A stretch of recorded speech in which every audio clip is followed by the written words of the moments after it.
MH29 आवाज सर्वसामान्यांचा।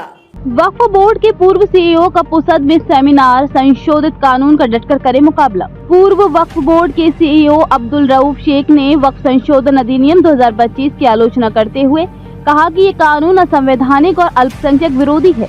ये टिप्पणी एक विशेष जागरूकता कार्यक्रम के दौरान की गई। वक्फ संपत्ति पर भविष्य में पड़ने वाले प्रभाव और उपाय इस शीर्षक के तहत तहफ़्फ़ुज़-ए-औक़ाफ़ कमेटी पुसद द्वारा 1 जून रविवार को शादी खाना में एक मार्गदर्शन सेमिनार आयोजित किया गया था। इस कार्यक्रम का उद्देश्य लोगों को नए वक्फ संशोधित अधिनियम 2025 के निहितार्थ के बारे में शिक्षित करना था। उन्होंने आगाह किया कि वक्फ संशोधित अधिनियम से मुसलमानों के अस्तित्व पर खतरा मंडरा रहा है। ये कानून मस्जिदों, मदरसों और कब्रिस्तान जैसे धार्मिक संस्थानों को लक्षित करता है जो वक्फ बोर्ड के तहत आते हैं। उन्होंने आरोप लगाया कि कानून का उद्देश्य सुधार के बहाने वक्फ संपत्तियों को कॉर्पोरेट हाथों में स्थानांतरित करना है। पूर्व वक्फ बोर्ड के सीईओ अब्दुल रऊफ शेख ने वक्फ के संबंध में सरकार द्वारा किए जा रहे दुष्प्रचार को खारिज करते हुए कहा कि नया अधिनियम असंवैधानिक और अल्पसंख्यक विरोधी है, न कि गरीब मुसलमानों के लिए भलाई का। उन्होंने चेताया कि यदि न्यायपालिका हस्तक्षेप करने में विफल रहती है, भविष्य में सार्वजनिक प्रतिरोध अपरिहार्य हो सकता है। उन्होंने मुस्लिम समुदाय से चुप न रहने का आग्रह भी किया।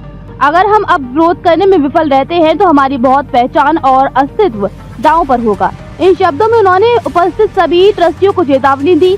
बुद्धिजीवियों के समूह को पावर पॉइंट प्रस्तुति देते हुए शेख ने कहा कि अगर ये अधिनियम कड़ाई से लागू किया जाता है तो मुस्लिम समुदाय के लिए कड़ा संघर्ष होगा। वक्फ संपत्ति पर भविष्य में पड़ने वाले प्रभाव और उसके उपाय इस शीर्षक पर मार्गदर्शन करते हुए अब्दुल रऊफ ने कहा कि नया वक्फ संशोधित कानून 2025 में 5 खतरे छिपे हुए हैं। उन्होंने कहा कि पुराने संस्थानों के पंजीकरण को काफी मुश्किल बना दिया गया है, क्योंकि वक्फ डीड को निष्पादित किए बिना कोई वक्फ नहीं बनाया जा सकता।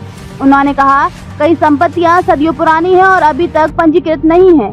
धारा 40 को खत्म कर दिया गया है, इसलिए किसी भी नई संपत्तियों की जांच नहीं की जा सकती है और उन्हें वक्फ घोषित नहीं किया जा सकता है। वक्फ बाय यूजर को नए कानून के तहत हटा दिया गया है। इससे ये होगा कि पुराने अपंजीकृत मस्जिदों को, दरगाहों को अब पंजीकृत नहीं किया जा सकता है। इसलिए उन्होंने उपस्थित सभी ट्रस्टियों से जागरूक रहकर समाज में जागरूकता फैलाने की अपील भी की है। इस सेमिनार में पुसद तहसील के अतराफ से मस्जिद, मदरसे, दरगाह और कब्रिस्तान के ट्रस्टियों के अलावा सामाजिक संगठन से जुड़े कार्यकर्ता तथा राजनीति से जुड़े लोग भी शामिल रहे।